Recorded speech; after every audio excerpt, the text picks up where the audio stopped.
Gittin Dafain Zain. On a vu beaucoup de dapim qui parlent des halachot des tnaïm, des conditions qu'une personne peut faire, toutes sortes de conditions. Et on ne peut pas commencer le prochain pérec sans dire et ramener la grande notion de base que nous donne les acronymes, une grande explication qui concerne toute cette histoire de conditions, des très grandes sugyotes qu'on étudie Beyoun. Et aujourd'hui, on va essayer de voir ce qu'il dit Rav Chaim de Brisk, le père du Iyun, qu'on a l'habitude de faire dans la majorité des yeshivot aujourd'hui. Et en fait, il y a la majorité des acronymes en parle de cette base. Chacun l'a dit un peu dans son genre. Aujourd'hui, on va le prendre de Sefer Chidushei Rabbi Chaim Halevi sur le chasse, qu'on appelle stencil parce que il était tapé à la machine jusqu'à il y a quelques années. Aujourd'hui, il a déjà été renouvelé. Et il va nous donner deux sortes de tnaïm. Il y a deux sortes de conditions qui sont très différentes l'un de l'autre. Il le sort, cette halakha du Rambam et des sugyot et des gemarot. Et en fait, il y a des grandes différences entre ces deux choses-là. On sait que quand quelqu'un il fait un tnaï, il fait une condition, alors on apprend de la condition de tnaï b'negad de Rouven. C'est l'endroit où c'est écrit dans la Torah, cette halakha de tnaï. C'est quand les Bnei de Bnei Rouven étaient intéressés de recevoir un territoire en dehors d'Eretz Israël. Et Moshe Rabbeinu qui leur a dit qu'ils devaient participer à la guerre pour conquérir Eretz Israël. Et là-bas, il y avait une condition que Moshe Rabbeinu leur a fait. Il leur a dit, si vous faites la guerre, alors vous pouvez recevoir le territoire en Khoutlar. Sinon, alors non. Et de là-bas, on apprend la halakha de Tnaïm. Il y a les trois halakha de base que chaque personne qui fait une condition, s'il ne les a pas fait, le tnaï, il n'existe pas. Il n'y a pas de tnaï. Il faut avoir un tnaï kafoul, c'est-à-dire dire dans les deux sens. Si tu fais ceci, s'il va pleuvoir demain, alors je te vends le champ. S'il ne va pas pleuvoir, je te vends pas le champ. On ne fait pas une déduction, on dit dans les deux sens. Si oui et si non. Il faut dire hen kodem lelav, le oui avant le non, et tnaï kodem le maaseh, la condition avant le kinyan. Ça, c'est les trois conditions qu'il y a, comment faire un tnaï. Les trois halachot sur la halachot de tnaï. Le Rambam, dans une chot Ishut, Perekvav halakha yudzaïm, il dit la halakha suivante. Quand la condition, elle marche de manière rétroactive, qu'on appelle un tnaï de me'arshav, alors on n'a pas besoin des halachot de tnaïm. Et là, on se pose tout de suite la question, comment est-il possible qu'il y a un certain tnaïm qu'on a besoin d'avoir ces halachot, et si on ne les a pas fait, la condition ne marche pas, et dans d'autres tnaïm, ça marche. Pourtant, si on apprend de la Torah que quand on fait un tnaï, quand on fait une condition, il y a une manière de le faire, et sinon ça marche pas, pourquoi il y a certains tnaïm qui marchent? Et là, on va apprendre justement ces deux sortes de tnaïm. Le Roche, d'abord, il n'est pas d'accord avec le Rambam. Il dit que dans tous les tnaïm, il a besoin d'avoir toutes ces conditions. Mais en tout cas, il faut comprendre le Rambam. Nous, le Rambam, il a sorti qu'il y a certains tnaïm qui n'ont pas besoin d'avoir ces trois halachot. Une autre question de compréhension, une très grosse question qu'il y a à propos des halachot de tnaïm. Qu'est-ce qui se passe dans un cas où quelqu'un il a fait une condition, mais il l'a mal fait. Il l'a pas fait en fonction de halachot. Par exemple, il n'a pas doublé son tnaï. Qu'est-ce qui se passe alors? La femme, elle est mariée ou elle n'est pas mariée? Il a dit, arrête mon coup de chetli à condition que tu me donnes 212. Point. Et au fait, il n'a pas dit, et si tu me donnes pas, tu n'es pas marié. Là, il n'a pas doublé le tnaï, et donc le tnaï n'existe pas. Alors qu'est-ce qui se passe? Elle est mariée ou elle n'est pas mariée? Là, la kha est, tnaï batel ou maaseh kayam.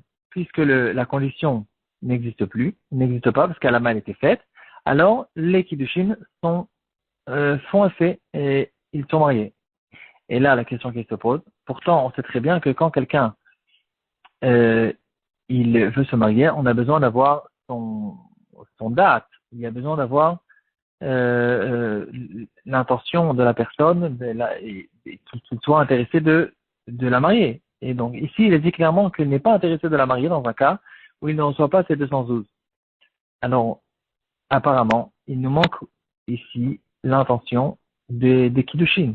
Les kiddushin, comment on peut le forcer à se marier alors qu'il nous a dit clairement que il veut la marier qu'à condition qu'il reçoive ses 212. La question elle est très forte et on comprend pas en fait comment est-il possible que on dit que quand le tnaï il est pas soul, les kiddushin il marche. Le Rashba il pose cette question et de là on en arrive à la réponse que nous donne le Raphaël de Brisk. Il dit qu'il y a en fait dans le tnaï, pas tous les tnaïm on apprend des tnaïm de la Torah. Il y a un certain tnaï qu'on a besoin d'apprendre de la Torah, mais il y a une autre sorte de tnaïm qui c'est pas vraiment une condition, c'est plutôt on va appeler ça une dépendance. Il fait dépendre son action que quand il va se passer quelque chose d'autre. Et dans ce cas-là, si en fait il a deux chemins, il a deux possibilités de faire dépendre une action, ou un kinyan, ou un kiddushin, ou quoi que ce soit.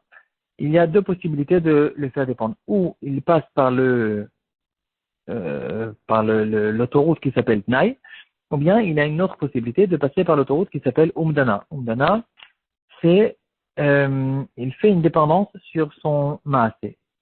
Et c'est que quand je passe par la route qui s'appelle Tnaï que j'ai besoin de toute la halachot des Tnaïm. Quand je passe par l'autre route, alors effectivement, dès que j'ai dit clairement, j'ai dévoilé que je suis intéressé de faire cette action que à condition qu'il se passe telle et telle chose, alors s'il ne s'est pas passé, même si j'ai pas fait la halachot du Tnaï, alors ça marche pas. Alors maintenant, il nous reste à comprendre pourquoi dans le Tnaï, quand j'utilise la notion de Tnaï comme elle est ramenée dans la Torah, alors, dans le cas où je l'ai mal fait, le maasé, il est kayam. Et, en fait, le Repraim nous explique que on peut se poser la question comment ça marche le tnaï. La première possibilité, c'est que je suis en train de faire une certaine action et je fais dépendre mon intention, puisque cette action a besoin de mon intention. J'ai besoin de quelqu'un qui n'a pas de date du tout, il ne peut pas faire des kiddushin. Donc, il doit mettre son date, quelqu'un qui est saoul ou quelqu'un qui n'est pas là, il ne peut pas faire aucun kinyan. Et donc maintenant, il fait dépendre. Il dit, regarde, moi je suis intéressé de me marier, mais à condition qu'il y a ceci et qu'il y a cela. Sinon, je suis pas intéressé de me marier. Euh, donc en fait, on est en train d'essayer de se poser la question, comment ça marche? Est-ce que il fait dépendre tous les kiddushin que tous les kiddushin sont maintenant dépendants du tnaï. Ça, c'est l'explication simple. Une deuxième explication qu'on peut donner, c'est que ça marche pas comme ça. Il y a l'effet qui s'appelle les kiddushin, et ça, il le fait quoi qu'il en soit. Et il y a un autre effet à côté, c'est un chidouche de la Torah, c'est un nouvel effet qui s'appelle tnaï. Cet effet, c'est un effet qui consiste à dire, une chalote à part, qui consiste à annuler le premier effet. Si on dit comme la deuxième chose, on peut comprendre, comme la deuxième explication, on peut comprendre que dans un cas où il a fait des kiddushin et il a fait un tnaï et le tnaï ne marche pas, que les kiddushin font effet. Parce que c'est comme si il a fait quelque chose et il a une possibilité, par exemple, de mettre, c'est comme on va appeler ça une bombe à retardement. Un effet extérieur qui a la force d'exploser le premier effet. Mais en fait, c'est deux effets qui n'ont pas de rapport l'un avec l'autre. Et donc, si la bombe à retardement, il n'a pas réussi à bien la faire, alors le premier effet, il marche, il existe, il reste, et le deuxième effet, le tnaï, puisqu'il n'existe pas parce qu'il l'a mal fait, alors ça ne marche pas. Mais ici, le Raphaël nous explique que c'est ça la différence qu'il y a entre les deux sortes de tnaï. Un tnaï quand je passe par les tnaïm que la Torah elle me fait, ici j'ai besoin, on me dit exactement la manière dans laquelle on doit la faire, parce que ici, c'est un effet extérieur, une chalote extérieure, qui a la force de détruire la première chalote, et donc si je l'ai mal fait, ça ne marche pas. Euh, il ramène un Rambam dans Ilchot Girushin, qui, on dirait, il dit pratiquement cette chose-là. Le Rambam dans Perek et Ilchot Girushin, Halakha Aleph, il dit qu'il y a une possibilité de faire un get, d'ailleurs dans toutes les choses ça marche comme ça. Il y a une possibilité de faire un get, que ce get ne fasse pas effet tout de suite. Il dit, ce get, euh, le divorce, maintenant il lui donne le get, et il lui dit qu'il est intéressé que le divorce soit que dans 30 jours par exemple. Il dit le Rambam, cette chose-là, le fait de faire un divorce par retardement, ça ressemble à un tnaï, mais c'est pas exactement comme un tnaï. Ça ressemble à un tnaï parce que c'est que quand les 30 jours vont arriver qu'elle sera divorcée, mais c'est pas vraiment comme un tnaï parce que dans le tnaï, dit le Rambam, et là on fait attention à ce qu'il dit le Rambam, dans le tnaï, il a signé complètement le divorce. Il ne reste plus qu'à attendre que le tnaï se passe, ce qui n'est pas le cas dans quelqu'un qui divorce à retardement, que dans ce cas-là, tout le divorce, il attend, il n'est pas fini, et il va attendre que les 30 jours passent, et c'est que après 30 jours que le divorce se passe. Qu'est-ce qu'il nous a dit ici, le Rambam? C'est un Rambam à étudier. Il est en train de nous dire clairement, noir sur blanc, que on peut faire dépendre le divorce. On peut le faire dépendre de toutes sortes de choses qui se passent, ou un temps qui se passe, mais quand même c'est différent du tnaï. Quand je fais dépendre le divorce par un temps, alors ça ressemble à un tnaï parce que c'est pas quelqu'un qui divorce normalement, il dit maintenant elle est divorcée, point final. Il fait dépendre le divorce par quelque chose, et ce quelque chose dans notre cas, c'est quelqu'un qui a dit que le divorce va faire effet que dans 30 jours.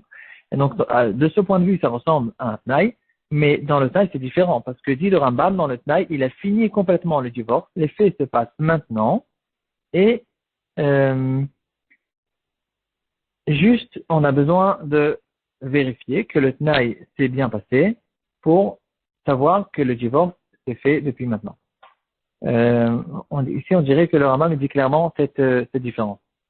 Sur place dans la Khadalef, le Rambam dit c'est exactement la même chose. Quelqu'un qui fait dépendre le divorce pas dans un temps, mais dans une action. Il lui dit, je te divorce à condition que tu me donnes les 212. Alors, elle sera divorcée quand elle va donner les 212. Et ici aussi, nous dit le Rambam, comme il nous a dit dans le Chotishut, que dans ce cas-là, on n'a pas besoin d'alachot des tnaïm, des trois alachot principales des tnaïm, parce que ici, c'est pas considéré comme un tnaï. Il a juste fait dépendre les giroshin dans une certaine action. C'est ça les mots du Rambam. Et donc, ici, on voit clairement qu'il y a ici deux sortes de tnaïm. Si il dit en fait, ici, on n'a pas encore expliqué, on a juste expliqué qu'il y a deux sortes de tnaïm, on n'a pas encore expliqué dans quel langage on rentre dans cette route, dans quel langage on rentre dans la deuxième route. Juste, on va essayer un petit peu de résumer ce qu'on a vu jusqu'à maintenant pour pouvoir finir. On voit clairement dans les Sugyot et dans le Rambam qu'il y a deux sortes de tnaïm. Et la logique, on est pratiquement obligé de le dire parce qu'il y a la question très très forte que relève le Rashba. Il y a encore d'autres Rishonim. Tosfot pose cette question, Tosfot Arosh essaie d'expliquer.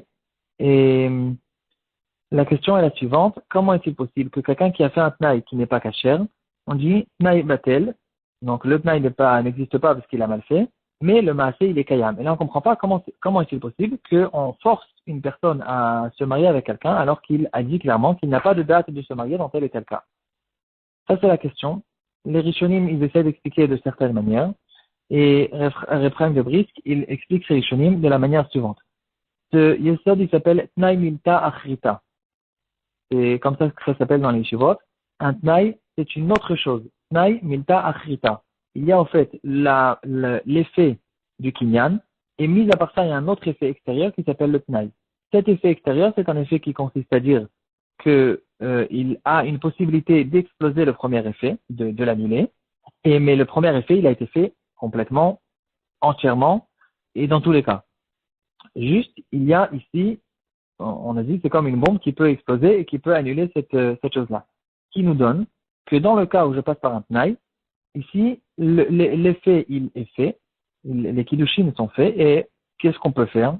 Cette personne, il a fait les kiddushin, et il a fait les kiddushin entièrement, et il n'a pas réussi à faire fonctionner la halakha qui s'appelle Tnaï, qui est une Zeratakato et un chidush dans la Torah, et donc puisqu'il n'a pas réussi à le faire fonctionner, les kiddushin y restent, et le Tnaï, il a été annulé, il n'a jamais existé au fait.